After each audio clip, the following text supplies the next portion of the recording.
পাহাড়তলি জঙ্গলের রাজা ইগল তার রাজকন্যা ইগলিকে নিয়ে বাস করত।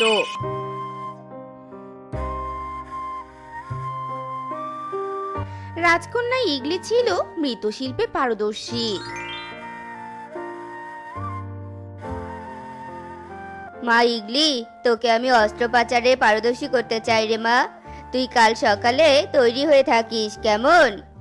বাবা, আমাকে কেন অস্ত্রোপচার শিখতে হবে বলো তো? মারে, আমরা রাজবংশের উত্তরাধিকারী। আমাদের পিছনে অনেক শত্রু, আর সেই শত্রুর মোকাবেলা করার জন্য আমাদের অস্ত্রোপচারে পারদর্শী হতে হবে। ঠিক আছে বাবা, আমি কাল সকাল সকাল তৈরি হয়ে থাকবো। ঠিক আছে রে মা, তবে তোকে আরো একটা বিষয় জানানো হয়নি রে মা। কি সেই বিষয় বাবা, বলো আমাকে। আমাদের জঙ্গলে এক দুষ্ট মেঘরানী আছে, যে কিনা আমাদের রাজবংশের কারো সুখ শান্তি হাসি খুশি কখনোই দেখতে পারে না। তুই সব সময় ওই দুষ্টু মেঘরানীর কাছ থেকে দূরে থাকবি রে মা। আচ্ছা ঠিক আছে বাবা, তাই হবে। রাজা তার কথা শেষ করে রাজদরবারে ফিরে যায় আর নিজের কার্য সম্পাদন করতে থাকে। এদিকে ইগলি তার নিজের কক্ষে গিয়ে বিশ্রাম নিতে থাকে। এরপর দেখতে দেখতে রাত হয়ে আসে।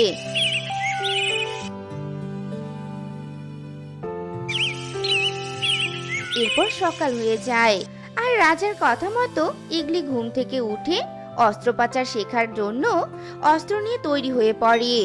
এরপর দুই বাবা মেয়ে মিলে অস্ত্রোপচার শিখতে থাকে। বেশ কিছুক্ষণ তারা অস্ত্রোপচার শেখে। এরপর ক্লান্ত হয়ে রাজকুমারী বলতে থাকে, বাবা, আমি এখন ক্লান্ত। আজকের মতো প্রশিক্ষণ এখানে স্থগিত থাকুক। আচ্ছা ঠিক আছে রে মা, তুই তোর ঘরে গিয়ে বিশ্রাম নে।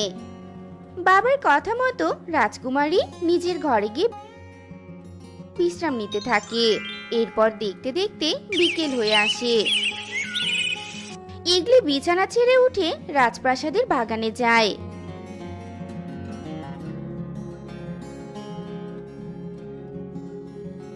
আর সেখানে কাদামাটি নিয়ে মাটি দিয়ে মাটির ঘর বানাতে থাকে।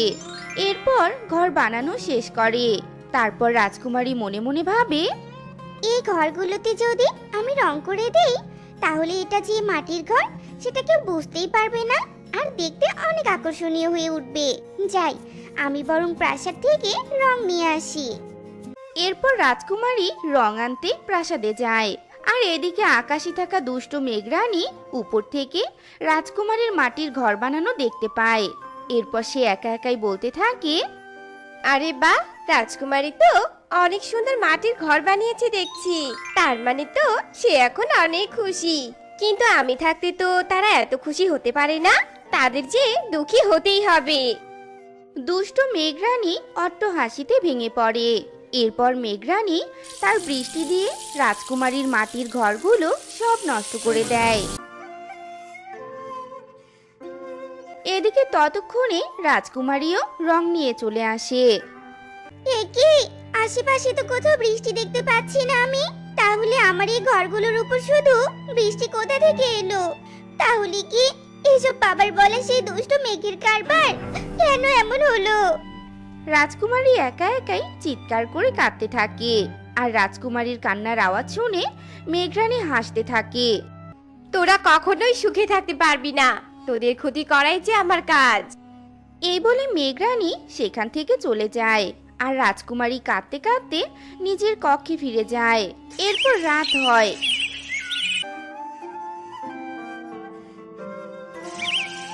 রাত পেরিয়ে ভোর হয়ে আসে। রাজকুমারী ঘুম থেকে উঠে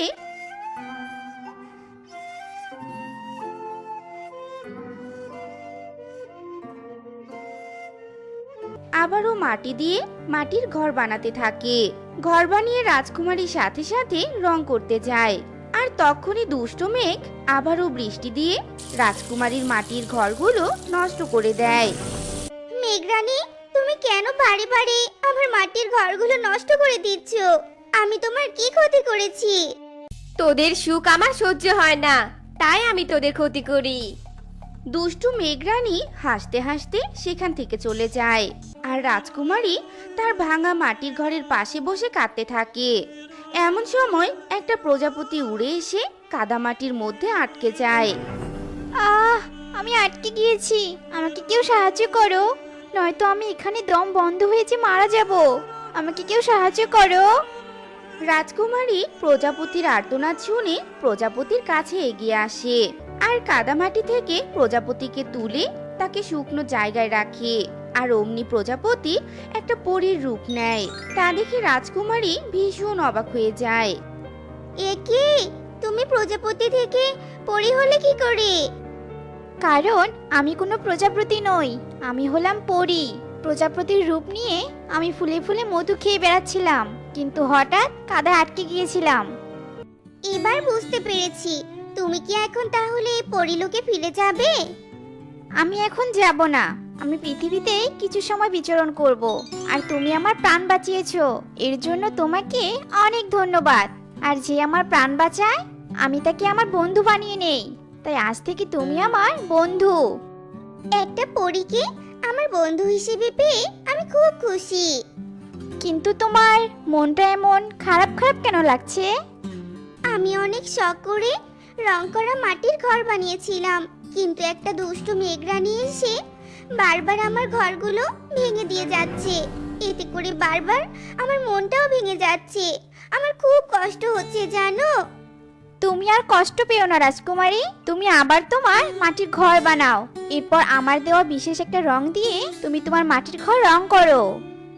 আমি আর মাটির ঘর বানাবো না পরি বন্ধু। আমি যদি আবারও ঘর বানাই তাহলে দুষ্টু মেঘরানি এসে আবারও আমার মাটির ঘরটা ভেঙে দিবে। ওই দুষ্টু মেঘ আর কিচ্ছু করতে পারবে না, তুমি শুধু ঘরটা বানিয়েই দেখো না। আচ্ছা ঠিক আছে পরি বন্ধু, আমি তোমার কথা মতো এবার মাটির ঘর বানাবো। কিন্তু এবারও যদি মেঘরানি আমার ঘর ভেঙে দেয় তাহলে আমি আর কোনো দিনও ঘর বানাবো না। আচ্ছা ঠিক আছে।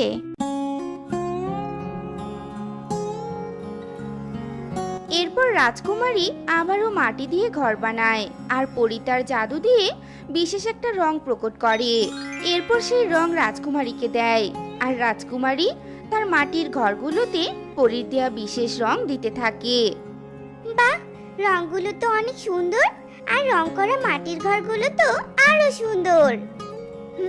এবার দুষ্টু মেঘ এসেই দেখুক না। পরীর কথা শেষ হতে না হতে সেখানে দুষ্টু মেঘরানী এসে হাজির হয়। আমি আসবো না এটা তোরা ভাবলি কি করে? এবার দেখ আমি তোদের কি হাল করি। এই বলে দুষ্টু মেঘরানী রাজকুমারীর রং করা মাটির ঘরের উপর বৃষ্টি ঝরাতে থাকে। কিন্তু বৃষ্টির জল রং করা ঘরের উপর না পড়ে তা প্রতিফলিত হয়ে মেঘের গায়ে লাগে। আর অমনি দুষ্টু মেঘরানী ছিন্ন ভিন্ন হয়ে যায়।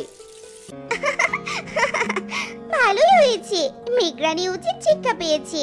তোমাকে অনেক ধন্যবাদ পরি বন্ধু। বন্ধু, এবার যে আমাকে পরিরাজ্যে ফিরে যেতে হবে, তবে যখনই প্রয়োজন হবে তখনই আমাকে স্মরণ করবে, আমি চলে আসব।